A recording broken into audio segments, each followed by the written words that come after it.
Hello class, welcome back बच्चों। बेटा हम बात कर रहे थे चैप्टर नंबर 1 की और हमने कल बिजनेस का मीनिंग देख लिया है, सारी करेक्टरिस्टिक पढ़ ली हैं, बस नोट से कंफर्म करनी है, वो करवा दूंगा आखिरी के 5 मिनट में बाबू। और टाइप्स ऑफ ह्यूमन एक्टिविटी भी हम पढ़ चुके हैं। एक बार टाइप्स ऑफ ह्यूमन एक्टिविटी दोबारा से रिवाइज करानी है मुझे जल्दी से।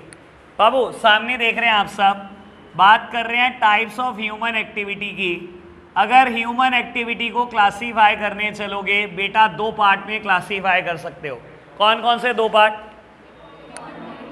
Economic and non economic activities. बेटा इकोनॉमिक वो जिसका मोटिव पैसा कमाना है। बेटा इकोनॉमिक एक्टिविटी वो जिसकी वजह से आप लाइवलीहुड अर्न करते हो, और नॉन इकोनॉमिक एक्टिविटी वो जिसका पर्पस पैसा कमाना नहीं है, जो आउट ऑफ लव की जाती है। फिर नीचे देख रहा तू आज, आउट ऑफ सिंपैथी की जाती है, आउट ऑफ सेंटिमेंट्स की जाती है, या बेटा इमोशंस में आके की जाती है, वो सब बेटा नॉन इकोनॉमिक एक्टिविटी है। ठीक है जी, रहते हैं इकोनॉमिक एक्टिविटी पर। बाबू हमारे कोर्स में 3 टाइप्स ऑफ इकोनॉमिक एक्टिविटी है। मैं ऐसे नहीं टॉपिक लिख रहा था बेटा क्योंकि मुझे आगे करानी। हमारे कोर्स में 3 टाइप्स ऑफ इकोनॉमिक एक्टिविटी है बेटा। सबसे पहली इकोनॉमिक एक्टिविटी बिजनेस, कल पढ़ भी चुके हो बेटा, बिजनेस का पहला फीचर ही यही था, एन इकोनॉमिक एक्टिविटी। बेटा दूसरी इकोनॉमिक एक्टिविटी प्रोफेशन, अभी करेंगे इस पे चर्चा। तीसरी इकोनॉमिक एक्टिविटी एम्प्लॉयमेंट। बाबू हमारे कोर्स में इन तीनों का डिफरेंस भी है, और आज मुझे ये डिफरेंस तक पहुंचा के जाना है आपको। बता देता हूं, आज नोट से एक अक्षर भी शायद ना हो, मुझे पहले यही 3 टर्म क्लियर कर दूं, बस मेरे लिए इतना ही बहुत होगा आज। खैर देखते हैं बाबू, ऑल्दो शायद आपको बहुत सारों को क्लियर होगी। बिजनेस पे चर्चा हो चुकी, नहीं करनी। एम्प्लॉयमेंट का हिंदी मतलब होता है नौकरी करना, ठीक है ना। एम्प्लॉयमेंट वो इकोनॉमिक एक्टिविटी है बेटा जिसमें हम दूसरे के लिए काम करते हैं, और as a remuneration, as a return हम बेटा सैलरी या वेजेस कमाते हैं। एम्प्लॉयमेंट क्या होती है बेटा? जिसमें हम दूसरे के लिए काम करते हैं बेटा, और एज अ रेम्यूनरेशन, रेम्यूनरेशन समझते हो ना, एज अ रिटर्न हम क्या कमाते हैं, या तो सैलरी कमाते हैं या वेजेस कमाते हैं बेटा। ये होता है एम्प्लॉयमेंट, बस कोई खासी चर्चा नहीं। बाबू जिन्होंने मुझसे पहला चैप्टर कभी नहीं पढ़ा सिर्फ वही बोलेंगे, बाकी कोई नहीं बोलेगा, ठीक है जी। प्रोफेशन, मुझे तो प्रोफेशन का एग्जाम्पल चाहिए। सर देखो साथ साथ बताएंगे एग्जाम्पल, अरे पहले ना ईश्वरवाद तो भाई पीछे से करेंगे भाई, ठीक है ना। हाँ जी, डॉक्टर गौतम भाई, लॉयर, इन दोनों के अलावा कोई और एग्जाम्पल? डॉक्टर, लॉयर, सीए, लो आगे आगे आगे, मेरा मैं छाती छोड़ी होगी बाबू बस। हाँ जी 3 हो गए, और इंजीनियर 4, टीचर चलो ये भी मान लिया 5, मेकअप आर्टिस्ट, मम्मी के ऊपर ले आई बात, ठीक है जी। और कह रहा पल्लेदार, अपनी अपनी बातें छोड़ दो। चलो जी बेटा, चलो आपकी इतनी बड़ी नॉलेज में बता देता हूं, एक भी एग्जाम्पल ठीक नहीं है, सब 0। आपको पता है मैं ना, देखो मैं इंडियंस इमोशनल होंगे लेकिन मैं प्रैक्टिकल आदमी हूं, मेरा दिल नहीं कह रहा ऐसा कहने को, मैं प्रूव कर दूंगा, ठीक है ना। और गलती इसमें आपकी नहीं है बेटा, a little knowledge is a very dangerous thing, आपको याद ही यही कराया जाता है। मैं हर साल बैंड बजाता हूं टीचर्स की इन्हीं चीजों पे। सीए होगा नहीं है, डॉक्टर तो होगा ही नहीं है, कह तो रहा हूं सर। जब आपने 6 बोले, मैंने बोल दिया 6 के 6 नहीं है, तो भाई इसमें डॉक्टर होगा और इंजीनियर होगा और सीए होगा, सब नहीं है। सुन लो, अब वजह समझ लो इस चीज की, और आप फ्यूचर में गलत नहीं बोलेंगे, ठीक है ना। आपके टीचरों ने कभी पढ़ाई नहीं करी बेटा, तो उनको क्या पता, यही तो बताएंगे आपको, जो गलत पढ़ा है बेटा वो गलत गलत समझा देंगे, ठीक है ना। कभी जिंदगी में करेक्ट नहीं कराएंगे आपको। मेरा बड़ा मन करता है यहाँ बिठा के पढ़ाऊं और समझाऊं उनको, क्या क्या बताते रहते हो बच्चों को, बेचारों को। आप बहुत आराम से समझना, और यही बात आपने अपने टीचर्स को भी समझानी है जिनको पता नहीं बेचारों को। बाबू मैं सीए का ही एग्जाम्पल लेकर चलूंगा, एट द एंड करेक्ट करूंगा, जिस चीज की मुझे समझ है बात उसी की करता हूं। बेटा आपकी जो जर्नी होती है सीए के लिए वो 3 पार्ट में डिवाइडेड होती है। सबसे पहले सीए का एंट्रेंस, जिसको आज की तारीख में सीए फाउंडेशन बोलते हैं, जब मैंने क्लियर की थी तब सीपीटी बोलते थे। ठीक है, आज की तारीख में बेटा सेकेंड लेवल को सीए इंटरमीडिएट बोलते हैं। बेटा जब मैंने की थी तब आईपीसीसी बोलते थे, एंड देन सीए फाइनल। और बहुत आराम से चीज़ों को समझना काम आएगी ये बहुत।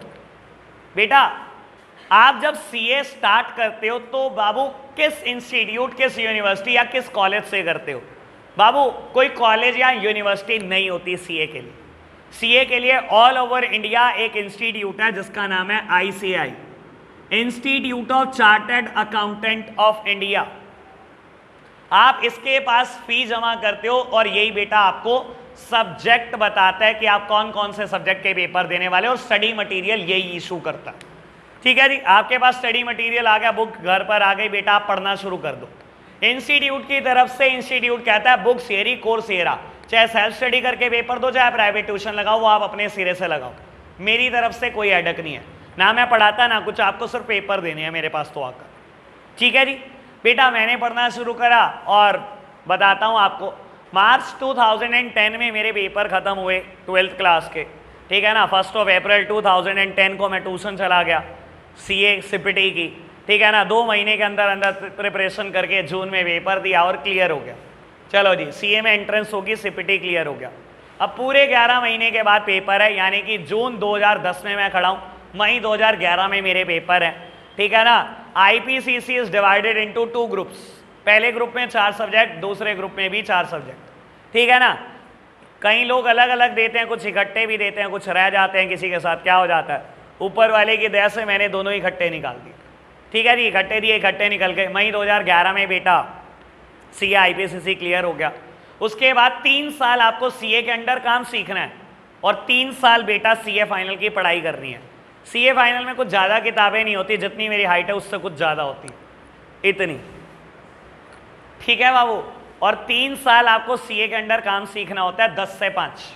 10 से 5 आप सीए के पास जाओगे, क्योंकि बेटा जो थ्योरेटिकल नॉलेज आप गेन करोगे उसकी प्रैक्टिकल एप्लीकेशन एक चार्टर्ड अकाउंटेंट ही आपको सिखा सकता है। यानी कि आपकी 3 साल की इंटर्नशिप रहती है, ट्रेनिंग रहती है सीए के अंडर। सर इंडिया में लगभग हर प्रोफेशनल के लिए इंटर्नशिप जरूरी है। आप खुद समझो, डॉक्टर किताबें पढ़कर बेटा सर्जरी नहीं कर सकता, सीए किताबें पढ़कर इनकम टैक्स के केस नहीं लड़ सकता, जीएसटी के केस नहीं लड़ सकता।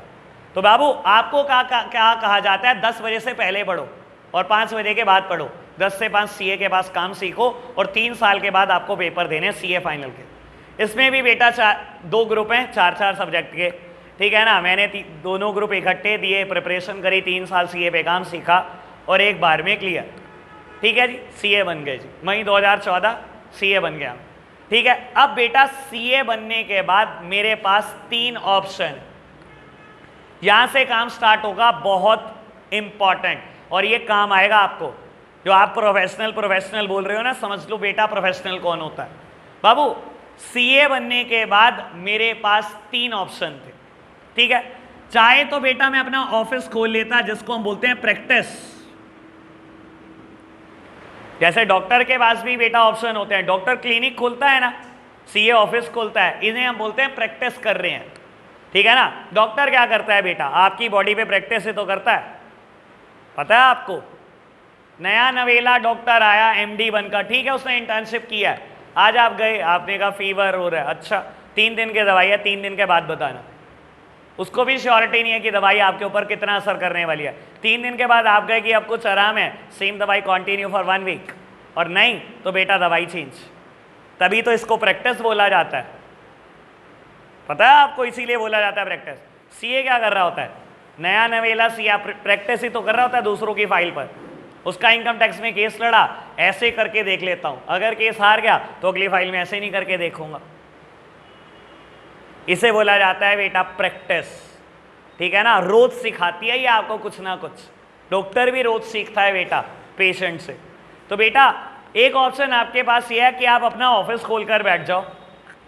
एक बेटा मेरे पास ऑप्शन था नौकरी कर लूं, और बेटा एक ऑप्शन था अदर्स। आपको बता देता हूं बेटा, पूरे इंडिया में इस टाइम भी दुनिया बोलती है ना, अरे जना खना सीए कर रहा है, जना खना, अरे कर रहा है, बन कितने रहे हैं, बात ये बताओ मुझे, करने से क्या होता है, ठीक है ना, करने दो, दुनिया कर रही है। 5 लाख सीए हैं इंडिया में कुल, जिसमें से लगभग 50,000 एक्सपायर हो चुके हैं, बचे 4.5 लाख।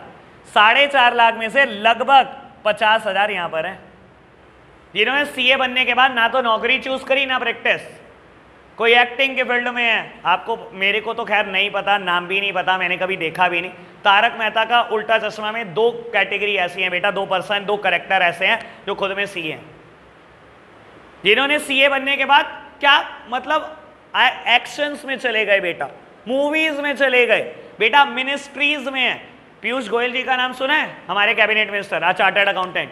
सुरेश प्रभु जी का नाम सुना है, 2014 में बेटा रेलवे मिनिस्टर रह चुके हैं इंडिया के, ठीक है ना, चार्टर्ड अकाउंटेंट, मोदी गवर्नमेंट में मिनिस्टर रह चुके हैं।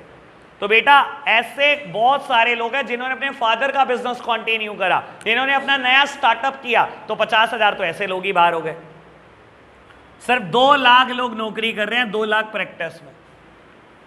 135 करोड़ लोगों के पीछे 2 लाख लोग हैं जो ऑफिस खोल के बैठे हैं, 2 लाख नौकरी कर रहे हैं। दुनिया कहती है जना खाना सीए कर रहा है। 135 करोड़ और 2 लाख, करने दो, जो कर रहा है बन कितने रहे, बात मुद्दा ये है। चलो खैर ठीक है बाबू, अब मैं बोलता हूं, छोड़ो ये मेरा मुद्दा नहीं है बाबू, मैं बोलता हूं आपको चाहे प्रैक्टिस करनी है, चाहे जॉब करनी है, चाहे कुछ और करना है, जिस दिन आप सीए का रिजल्ट आता है, आप पास हो जाते हो ना, आप एक काम तो जरूर कहते हो, आईसीआई एक काम कर दे। आईसीआई कौन है? Institute of chartered accountant of India. पूरे इंडिया में एक है बेटा, पूरे इंडिया में सिर्फ एक, ठीक है जी, बाकी हर जगह इसकी सिर्फ ब्रांचेस हैं, है इंस्टीट्यूट एक ही। आप तीनों में से कुछ भी करना चाहते हो, आप आईसीआई को बोलते हो, आईसीआई मुझे एक मेंबरशिप नंबर तो दे दे। मेंबरशिप नंबर ये क्या भला है बेटा? आईसीआई एक रजिस्टर बना रहा है जिसमें सारे सीए के नाम लिखता है। जब जब कोई सीए बन जाता है बेटा, उसका नाम उस रजिस्टर में लिखना शुरू कर देता, ठीक है ना बेटा। मेरा नाम भी लिखा गया, और मैं बोलता हूं आपने कुछ भी करना हो, जब आपने इतनी मेहनत से सीए करी है बेटा, आप नाम तो लिखवाना ही चाहोगे बेटा उस रजिस्टर में। तो बेटा हर कोई अपना नाम लिखवा लेता है, और बेटा आपका नाम एक यूनिक सीरियल नंबर के आगे लिखा जाता है। 2 बंदों को एक जैसा सीरियल नंबर तो नहीं मिल सकता है ना, हर एक को यूनिक ही मिलेगा। तो बेटा आपने कुछ भी करना हो, आप आईसीआई से मेंबरशिप नंबर जरूर लेते हो, प्यार से मैं एम नंबर बोलता हूं, ठीक है जी, मेंबरशिप नंबर। समझ आया मेंबरशिप नंबर क्या चीज होती है? क्लैरिटी होगी बेटा। अगर आपने जॉब करनी है या कुछ और करना है, आपको आईसीआई से कोई और फर्दर रिक्वायरमेंट नहीं चाहिए, आप नौकरी स्टार्ट कर सकते हो। आपका रजिस्टर में नाम लिखा गया, बाकी आप कुछ भी कर लो। लेकिन अगर आपने प्रैक्टिस करनी है, मैंने करनी थी, मैंने इंस्टीट्यूट को कहा, मैंने कहा यार प्रैक्टिस के लिए एक सर्टिफिकेट चाहिए, वो तो इशू कर दो। उसे हम प्यार से बोलते हैं सीओपी। सीओपी मतलब सर्टिफिकेट ऑफ प्रैक्टिस, ठीक है। मैंने कहा आईसीआई सीओपी तो इशू कर दो, सर्टिफिकेट ऑफ प्रैक्टिस तो इशू कर दो। आईसीआई ने कहा अगर आपको सर्टिफिकेट ऑफ प्रैक्टिस चाहिए तो हमारी कुछ शर्तें हैं, वो शर्तें मानने को तैयार रहो। मैंने कहा अच्छा, मैंने कहा भेज दो शर्तें। तो बेटा घर एक लिस्ट आ गई, 27-28 शर्तों की लिस्ट आ गई, और कहते हैं अगर आप ये मानते हो, साइन करके देते हो, तो सीओपी इशू करेंगे। तो आपको बता देता हूं 1-2 शर्तें आपके लिए जरूरी होंगी जाननी। सीए कभी ऐड नहीं कर सकता, मेरा कहीं ऐड नहीं देखोगे कहीं पर भी। सीए सिर्फ और सिर्फ गिनती की 3 जगह ऐड कर सकता है। सुनना क्या ऐड होता है? अपने ऑफिस के बाहर एक फ्लेक्स बोर्ड लगा सकता है, ठीक है। और आपको बता देता हूं उसका साइज भी डिफाइन है और कलर भी डिफाइन है। ऐसे ही नहीं बेटा रंग बिरंगे से कलर, लाल रंग का बोर्ड लगा है, ठीक है ना। हमारी थोड़ी सी दुनिया उजड़ चुकी होती है बेटा सीए बनने के बाद, वो ब्लैक एंड व्हाइट वाली दुनिया में जी रहे होते हैं हम, ठीक है ना बेटा। ऑफिस के बाहर फ्लेक्स बोर्ड, घर के बाहर नेम प्लेट, और आपकी प्रोफेशनल स्टेशनरी। प्रोफेशनल स्टेशनरी किसको बोलते हैं? ऑफिस की फाइल और विजिटिंग कार्ड। बस 3 जगह ऐड कर सकते हो, समझ में आया? गिनती की 3 जगह, चौथी जगह मेरा ऐड नहीं देखोगे, ठीक है ना। अब ये मत कहना आप जगह जगह लिखते हो सीए मनीष कर it is not a add. नाम लिखना ऐड नहीं होता, ये तो मेरा नामकरण हुआ है ना बेटा। नाम के आगे प्रीफिक्स तो आईसीआई नहीं लगाया है बेटा, ये सिर्फ नाम है मेरा। ऐड पता है क्या होता है? मैं अपनी फर्म का नाम बता रहा हूं, मैं अपनी फर्म का एड्रेस बता रहा हूं और कह रहा हूं मैं ये काम करता हूं, वो ऐड होता है। ये ऐड नहीं होता बेटा, ठीक है ना बाबू। तो बेटा मैं 3 ही जगह ऐड कर सकता हूं, पहली शर्त ये थी। और आपने आज तक किसी सीए का ऐसे ऐड नहीं देखा होगा, कहीं देखा ऐड? हमारे यहाँ सस्ते दाम में ऑडिट किए जाते हैं हमारे यहाँ सस्ते दामों में इनकम टैक्स रिटर्न भरी जाती है। भाई साहब इंस्टीट्यूट बोलता है आप चार्टर्ड अकाउंटेंट हो, दुनिया को पता है बहुत है, ठीक है ना। और जिस दिन ऐड कर दिया ना, डिग्री छीन लेगा आपकी। हमारा आईसीआई बहुत सख्त है, आप सोच नहीं सकते, गलती भी नहीं करता कोई सीए करने की। दूसरे काम की बात बता देता हूं बेटा, अगर आप प्रैक्टिस में हो तो आप कोई और डेजिग्नेशन यूज नहीं कर सकते एक्सेप्ट अ चार्टर्ड अकाउंटेंट। जब मैं अपना नाम लिखता हूं विजिटिंग कार्ड पे तो ऐसे लिखता हूं, सीए मनीष कालरा, अपनी डिग्री लिखता हूं बेटा, ठीक है ना, कुछ ज्यादा है इसलिए लिख नहीं रहा यहां पर, चार्टर्ड अकाउंटेंट। बाबू ये क्या होता है और ये क्या होता है फर्क समझ लो, ठीक है ना। आप पहली बार देख रहे हो इन चीजों को तो आपको जानना जरूरी है। ये प्रीफिक्स है बेटा, it is a part of your name, जैसे कि डॉक्टर DR लगाते हैं, ठीक है ना बाबू। नॉर्मल इंसान मिस्टर, मास्टर, मिसेस, मिस लगाते हैं, ये सब प्रीफिक्स होते हैं, ठीक है जी। ये क्या, ये डेजिग्नेशन है। हमारे इंस्टीट्यूट ने बोला है अगर आप एक चार्टर्ड अकाउंटेंट हो और आप एक प्रैक्टिस में हो तो आप चार्टर्ड अकाउंटेंट के अलावा कोई वर्ड नहीं लगाओगे। लॉयर पता है क्या क्या लगाते हैं, पता नहीं भाई कहां से लगाते हैं, क्या क्या बोलूं यार। Tax consultant, financial advisor, financial analyst, सब कुछ यही है बेटा। हमारा इंस्टीट्यूट कहता है सबको पता है कौन क्या है, क्या लॉयर होते हैं और क्या सी होते हैं, सबको पता है। आप बस चार्टर्ड अकाउंटेंट लिखो, दुनिया जानती है कौन टैक्स कंसल्टेंट है और कौन फाइनेंशियल एडवाइजर है और कौन फाइनेंशियल एनालिस्ट है, कौन इतना कितना अच्छा फाइनेंस को बता सकता है, सबको पता है। आपने कुछ नहीं लिखना, सिर्फ चार्टर्ड अकाउंटेंट। मैंने अगर गलती से भी कोई वर्ड लिखा, डिग्री गई। 27 शर्तों में से 2 बता दी, शायद पता लग गया होगा कितनी रेस्ट्रिक्शन हमारे ऊपर होंगी, ठीक है ना बेटा। बाबू मैंने 27 शर्तों पे साइन करके दे दिए कि मैं ऐसा कुछ भी आपका कोई रूल ब्रेक नहीं करूंगा, ठीक है, मैंने साइन करके दे दिए। और जैसे ही मैंने साइन करके दिए मेरे घर पर COP आ गया। COP मतलब सर्टिफिकेट ऑफ प्रैक्टिस, ठीक है जी। आज से बेटा शुरू हो गया प्रैक्टिस और ऑफिस स्टार्ट हो गया। अगर आप किसी डॉक्टर के क्लिनिक में जाओगे, बहुत ध्यान से देखना, ये दोनों टंगे होते हैं। किसी सीए के ऑफिस में जाओगे दोनों दिखाई देंगे पक्का, फॉर श्योर। हर डॉक्टर अपने कैबिन में लगा के रखता है, हर सीए अपने कैबिन में लगा के रखता है, दोनों ही चीजें, मेंबरशिप नंबर भी और COP भी। अब ध्यान से देखना, एक बार कभी जाने का मौका मिले तो, भगवान अगर ये डॉक्टर पे जाने का मौका मिले, बाकी कहीं किसी भी प्रोफेशनल के ऑफिस में जाओगे तो देखना, ठीक है जी, बात समझ आई। अब लेकिन अब यहां से मेरी एक काम की चर्चा शुरू हो जाती है बेटा। मैं बोलता हूं, आपने अभी थोड़ी देर पहले बोला CA इज अ प्रोफेशनल, है ना। मैं बोलता हूं एक इंसान CA बन गया और उसने जॉब ले ली किसी MNC में। बेटा अब यहां पर बताना CA एम्प्लॉयमेंट में है या प्रोफेशन। थोड़ी देर पहले आपने ही बोला था CA प्रोफेशनल होता है। A very very wrong word, और यही आपके टीचर को कभी समझा नहीं पाया मैं कि CA के पास भाई 2 ऑप्शन होते हैं। भाई सुन लो, CA कोई प्रोफेशनल नहीं होता, सिर्फ इसी को प्रोफेशनल बोला जाता है, ये प्रोफेशनल नहीं होता। सुन लो अब काम की बात, करेक्ट वर्ड क्या है? CA in practice is a professional, doctor in practice is a professional. बेटा आप डॉक्टर बन गए और बेटा मैक्स हॉस्पिटल में जॉब कर रहे हो, you are a professional, you are in employment. किसने कह दिया भाई डॉक्टर प्रोफेशनल होता है? पढ़ाए तो नहीं जाता, ठीक। Doctor in practice is a professional. And what about lawyer? सिर्फ प्रैक्टिस करते हैं क्या लॉयर? नौकरी नहीं करते? कितने सारे लॉयर हैं बेटा जो नौकरी करते हैं, लीगल एडवाइजरी दे रहे होते हैं, लीगल कंसल्टेंसी दे रहे होते हैं, इतनी MNCs में काम कर रहे हैं लॉयर। सर लगभग हर प्रोफेशनल के पास 2 ऑप्शन है। तो बेटा वर्ड प्रैक्टिस लगाना बड़ा जरूरी है प्रोफेशनल के लिए। क्लियर बात? अब शायद बिल्कुल क्लैरिटी होगी क्या मेरा मतलब है प्रोफेशनल से। ओके बात? तो बेटा अभी मेरे को चर्चा स्टार्ट करनी है बिजनेस, प्रोफेशन और एम्प्लॉयमेंट के डिफरेंस पर। बिजनेस ओके है, प्रोफेशन मैं आपको बता देता हूँ 90% मैंने ओके कर दिया, 2-4% बात रह गई है, वो बेटा साथ साथ हो जाएगी। एम्प्लॉयमेंट पे चर्चा पहले, अब सामने देखना मेरी तरफ। बेटा नौकरी करने के लिए भी 2 चीजों की जरूरत है। देखो प्रैक्टिस में आने के लिए 2 चीजों की जरूरत है ना, प्रोफेशनल बनने के लिए 2 चीजों की जरूरत है। एक मेंबरशिप नंबर आपके पास होना चाहिए और एक आपके पास सर्टिफिकेट ऑफ प्रैक्टिस होना चाहिए। अगर ये दो चीजें हैं तो बेटा आपकी प्रोफेशनल में एंट्री हो गई।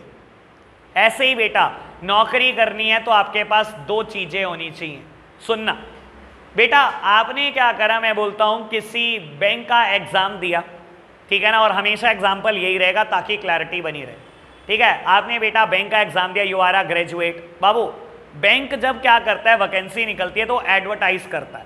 बैंक ने एडवर्टाइज करा, बोला कि मेरे को ना पर्सन चाहिए graduate in commerce, graduate in commerce मतलब बीकॉम पास चाहिए, ग्रेजुएट चाहिए कॉमर्स का, ठीक है ना, बीकॉम पास चाहिए पर्सन, प्लस मुझे चाहिए उसकी बेसिक नॉलेज ऑफ कंप्यूटर। अगर किसी को बेसिक नॉलेज ऑफ कंप्यूटर है, बीकॉम पास है, तो बेटा एग्जाम दे सकता है बैंक का।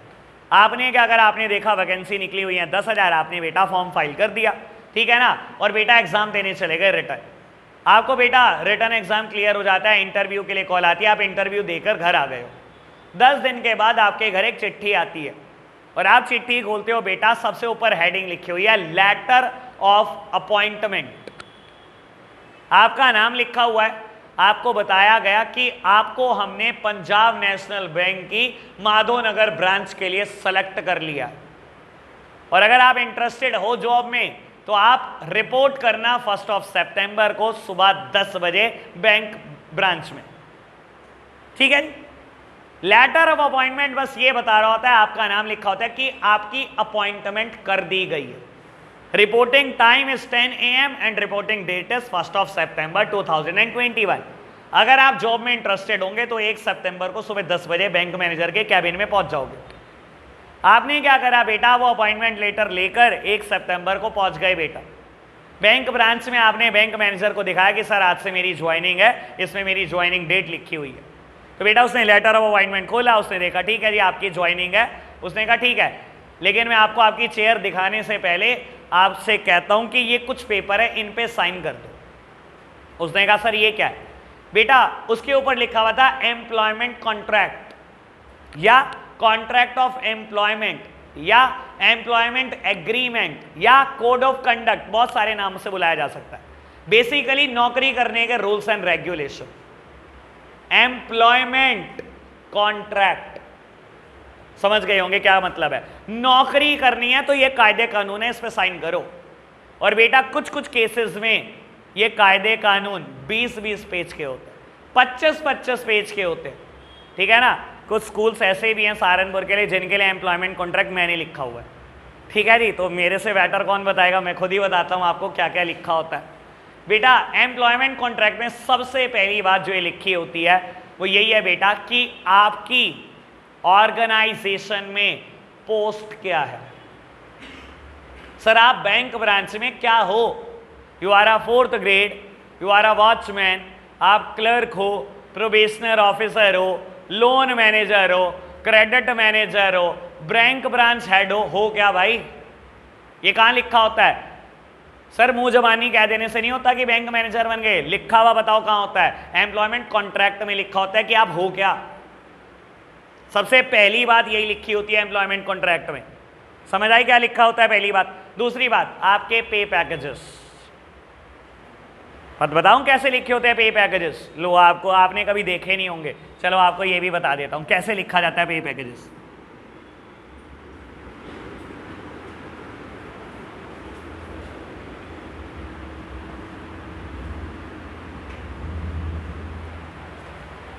देखा है कभी ऐसा? चलो समझा दूं वैसे क्या होती है चीज। ये मैंने पहले कहा था आज बहुत सारी एक्स्ट्रा बात हो जाएगी बेटा। ये सब आपकी नॉलेज एडिशन कि आपकी सैलरी स्टार्ट होगी 25,000 रुपये महीना से।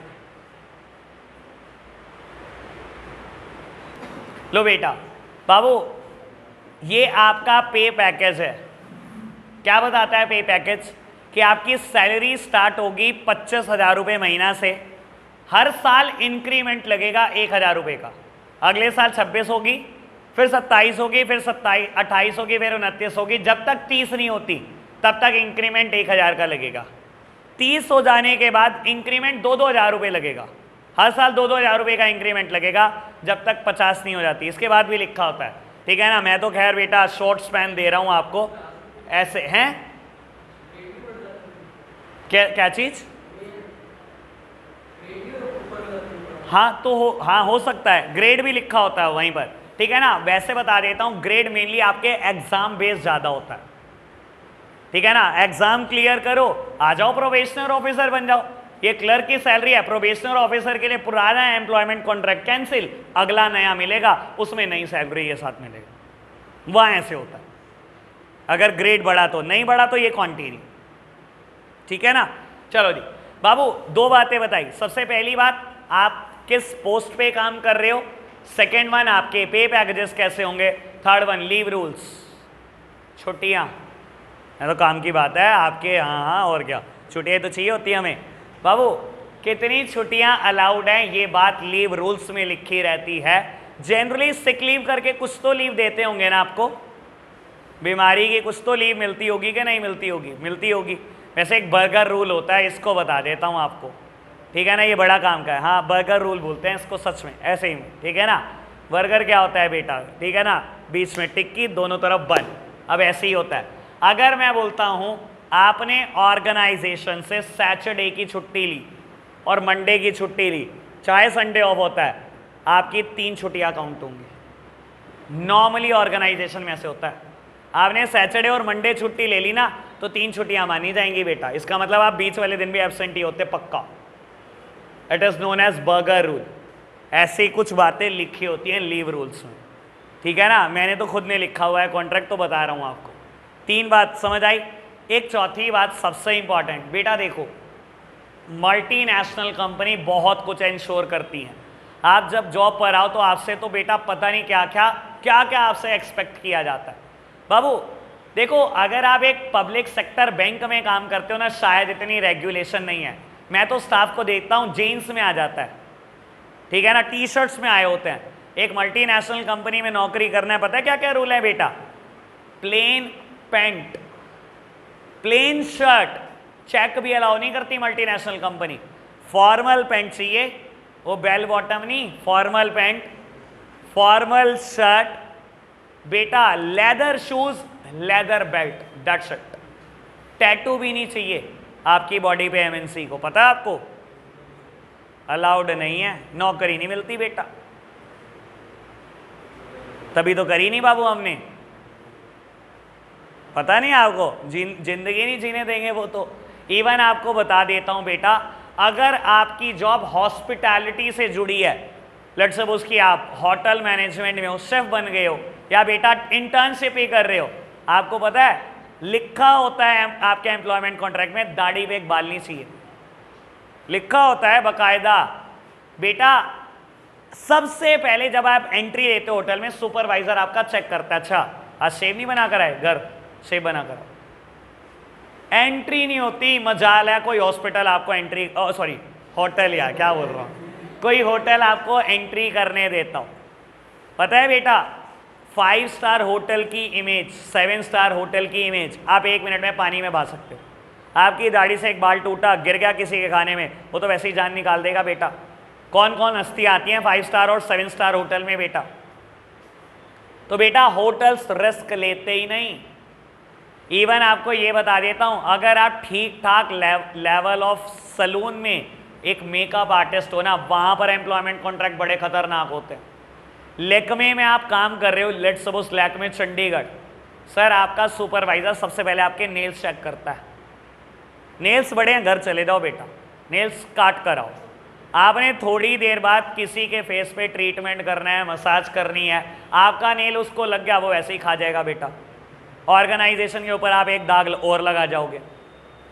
सर ये सब एम्प्लॉयमेंट कॉन्ट्रैक्ट का पार्ट होता है। बड़े खुश हो जा रहे हैं, हाँ तुम्हारे मतलब की बातें चल रही बेटा, समझ में आया। नौकरी देख, मैंने उस दिन एक दिन नौकरी का रूल बताया था ना आपको, 2 वही रूल है बेटा। नौकरी का rule number 1, your boss is always right. Rule number 2, if boss is wrong go to the rule number 1, that simply means boss is always right. समझ आई ना। ऐसे जी हाँ हाँ हाँ बस करते रहो, ऐसे सारे लाने की आदत डाल लो, नौकरी करनी है तो बेटा, ठीक है ना। और आप में से किसी को करनी नहीं बेटा, इसलिए फर्दर इसकी कोई बात, ठीक है। नौकरी करने के लिए बेटा दो चीजें रिक्वायर्ड हैं, अपॉइंटमेंट लेटर एंड चाहे सर्विस एग्रीमेंट बोल लो, सर्विस कॉन्ट्रैक्ट बोल लो, एम्प्लॉयमेंट कॉन्ट्रैक्ट बोल लो, एम्प्लॉयमेंट एग्रीमेंट बोल लो, कॉन्ट्रैक्ट ऑफ एम्प्लॉयमेंट बोल लो, कोड ऑफ कंडक्ट बोल लो, सब इसी के नाम है बेटा। ठीक है, प्रैक्टिस में आने के लिए, प्रोफेशनल बनने के लिए दो बातें, मेंबरशिप नंबर एंड सीओपी, और बेटा एम्प्लॉयमेंट में आने के लिए दो बातें, employment contract plus appointment letter. पहले अपॉइंटमेंट लेटर, बाद में बेटा एम्प्लॉयमेंट कॉन्ट्रैक्ट। समझ आई बात? अब एक और काम की बात, फिर टॉपिक पे मैं आ सकता हूं। बाबू, आपको जब डिफरेंस लिखना है, ये आपकी ना बेटा 9th और 10th क्लास है नहीं, आपने ना ये दो बातें तो बहुत आराम से समझ के चलनी है। जब भी मैं कोई डिफरेंस लिखूंगा, बिना बेसिस ऑफ डिफरेंस के लिखूंगा ही नहीं, और अगर आपने लिख दिया, चाहे 8 लिख देना चाहे 10 लिख देना, आपको मिलने वाला 0 है। ये गलती कभी ना हो जाए, इस बिना बेसिस ऑफ डिफरेंस के कुछ नहीं लिखोगे कि बेटा डिफरेंस का आधार क्या है, क्या बेस ले रहा हूं मैं डिफरेंस का। तो बेटा मुझे बिजनेस, प्रोफेशन और एम्प्लॉयमेंट में डिफरेंस बताना है, मेरे पास 8 बेसिस पे डिफरेंस है। बेटा मैं चाहता तो छोड़ भी सकता था। देखो मेरा पेपर पैटर्न ये कहता है, अगर सब्जेक्टिव पेपर होता तो 1 मार्क के कुछ क्वेश्चन आएंगे, 3 के आएंगे, 4 के आएंगे, 5 के आएंगे और 6 के आएंगे। अगर 3 मार्क का क्वेश्चन आया तो 3 बेसिस ऑफ डिफरेंस पे बताना होगा, अगर हेडिंग वाला क्वेश्चन आया तो 3 हेडिंग बतानी होगी, अगर 4 का आया तो 4 बेसिस ऑफ डिफरेंस, अगर हेडिंग वाला कोई क्वेश्चन है जैसे कि कैरेक्टरिस्टिक ऑफ बिजनेस तो 4 हेडिंग, 5 में आया तो 5, 6 में आया तो 6, 6 से ज़्यादा का क्वेश्चन का कोई वेटेज है नहीं मेरे पास। यानी कि बेटा अगर मैं 6 हेडिंग भी याद करूँ तो मेरा काम चल सकता है। लेकिन बेटा अभी हमारे फर्स्ट टर्म MCQ बेस्ड है, मैं आपको पता लगे कोई 6 बेसिस पे डिफरेंस करा दूं, 7वां और 8वां MCQ में बन के आ जाए, आप मुझे पूरी ज़िंदगी कोसो, तो बेटा 8 ही कर लेना, टेंशन मत लो। चाहे 14 हेडिंग होगी किसी टॉपिक में तो 14 ही करा दूंगा बेटा, मैं ऐसी टेंशन लेना नहीं चाहता, ठीक है ना। मैं तो चाहता हूं 1 नंबर कटने ना पाए बेटा, आप मेरे पास इसीलिए हो बेटा, 1 नंबर नहीं कटना चाहिए, बस मुझे पूरे देखने हैं बेटा हर हाल में, ठीक है जी। तो बेटा स्टार्ट करते हैं बेसिस ऑफ डिफरेंस के साथ। देखना पहला बेसिस क्या है बेटा, nature of mode of establishment. बेटा मोड ऑफ एस्टैब्लिशमेंट लिखा हुआ है, यानी कि सामने देखना बाबू, पहले बेसिस में लिखा है मोड ऑफ एस्टैब्लिशमेंट, यानी कि बिजनेस कैसे एस्टैब्लिश हुआ, प्रोफेशन कैसे एस्टैब्लिश हुआ और एम्प्लॉयमेंट कैसे बनी। ये तीनों बनते कैसे हैं बेटा, बिजनेस में लिखा गया होगा entrepreneur decision and other legal formality if necessary. बहुत आराम से सुनना बेटा। बाबू देखो, आप सिंपल भाषा में एक टर्म यूज करते हो बिजनेस और बिजनेसमैन। टेक्निकल भाषा में बिजनेस हम कभी नहीं बोलते, हम बोलते हैं एंटरप्राइज, और बेटा बिजनेसमैन कभी नहीं बोलते, बोलते हैं एंटरप्रेन्योर, ठीक है ना बेटा। एंटरप्रेन्योर बिजनेसमैन को ही बोला जाता है टेक्निकली। बेटा कहता है बिजनेस शुरू करना है, कहता है कुछ भी नहीं चाहिए, entrepreneur decision and other legal formality if necessary. कहता है बस एंटरप्रेन्योर आप डिसीजन ले, मुझे बिजनेस शुरू करना है। बिजनेस शुरू करने में क्या दिक्कत है सर, मेरा मानना तो यह जेब में नोट होने चाहिए बिजनेस शुरू करने के लिए। रात को 10 बजे आप फैसला लो मुझे बिजनेस शुरू करना है, सुबह रजिस्ट्री कराओ, 10 बजे 11 बजे दुकान खोल दो, कुछ नहीं करना। एंटरप्रेन्योर्स डिसीजन, बिजनेस करना है ना, एंटरप्रेन्योर की विलिंगनेस चाहिए बेटा। बस एंटरप्रेन्योर कहे डिसीजन ले कि मुझे बिजनेस शुरू करना है, हो गया बिजनेस शुरू।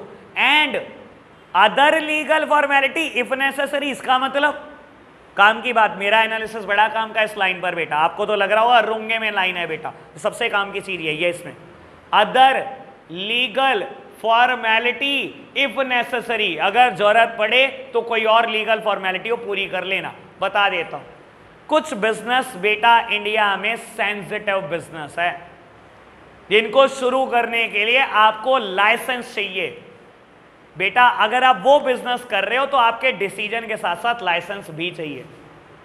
बाकी सारे बिजनेस में बस आपकी विलिंगनेस चाहिए। सर बेटा मैं फर्नीचर का बिजनेस करना चाहता हूं, कोई लाइसेंस नहीं चाहिए होता, शटर उठाओ बेटा, चलो कल से ही शुरू हो जाओ। मैं बेटा एसी बेचना चाहता हूं, कोई लाइसेंस नहीं चाहिए, शटर उठाओ बेटा, बेचना शुरू हो जाओ। बेटा मैं लिकर का बिजनेस करना चाहता हूं, शराब बेचना चाहता हूं, लाइसेंस चाहिए। यहां आपके डिसीजन से काम नहीं चलेगा, ठीक है ना। यहां बेटा लीगल फॉर्मेलिटी है, लाइसेंस रिक्वायर्ड है, पहले लाइसेंस बाद में आपकी विलिंगनेस, तब जाके बिजनेस शुरू। मैं बेटा आर्म्स बेचना चाहता हूं, गन्स हथियार बेचना चाहता हूं, लाइसेंस रिक्वायर्ड है। समझ आई ना बेटा अगर आप कोई सेंसिटिव बिजनेस कर रहे हो तो उसके लिए आपको लाइसेंस रिक्वायर्ड है। क्लियर हूं मैं इस बात को लेकर। Entrepreneurs decision and other legal formality if necessary, अगर जरूरत पड़े तो ये भी पूरी कर लेना। मैं बहुत स्लो चल रहा हूं क्योंकि मुझे ये याद कराना है। क्लियर हुई बात बेटा। प्रोफेशन देखते ही हंसी आ जाएगी आपकी, पढ़ना जरा क्या लिखा है मोड ऑफ एस्टैब्लिशमेंट में। क्लियर हुआ। बस मैं प्रोफेशनल बॉडी का मतलब बता देता हूं बाबू। लिखा गया होगा membership of a professional body and certificate of practice. What do you mean by professional body? बेटा हर प्रोफेशन की एक प्रोफेशनल बॉडी होती है जो आपको मेंबरशिप नंबर और सीओपी इशू करती है। जैसे सीए के केस में ICI is the professional body, doctor के केस में बस यही तो चक्कर है तुम्हारे साथ, कोई काम की बात पूछ लो पता नहीं होती तुम्हें। डॉक्टर के केस में एक प्रोफेशनल बॉडी होती है IMA, Indian medical association. What about CS? Company secretary. ICSI, institute of company secretary of India. What about CMA? Cost and management accountant. ICMAI, institute of cost and management accountant of India. ठीक है जी, निभा लोगे। Lawyer के case में professional body का नाम bar council of India. थोड़ा पीते हैं ना ये लॉयर, तो इसीलिए नाम रखा गया बार का। नहीं, सच में नाम बार काउंसिल ऑफ इंडिया है। क्लियर बात बेटा। मैंने कुछ प्रोफेशनल बॉडी के नाम बता दिए, जितने याद रहते हैं उतना अच्छा, नहीं भी रहे तो बेटा एक दो याद रख लेना। आईएमए तो याद रख लेना बेटा, और आईसीआई। ठीक है जी, समझ आया बेटा। बाबू एम्प्लॉयमेंट के केस में पढ़ना मोड ऑफ एस्टैब्लिशमेंट, कैसे शुरू होती है नौकरी। क्लियर है ना? ऐसे थोड़ी इतनी मतलब अच्छी करी है बेटा। हाँ जी, क्लियर है ना? Appointment letter and service agreement. Clear बात। पहला बेसिस ऑफ डिफरेंस बिल्कुल ओके। आज के लिए इतना ही रखते हैं बेटा। Bye bye.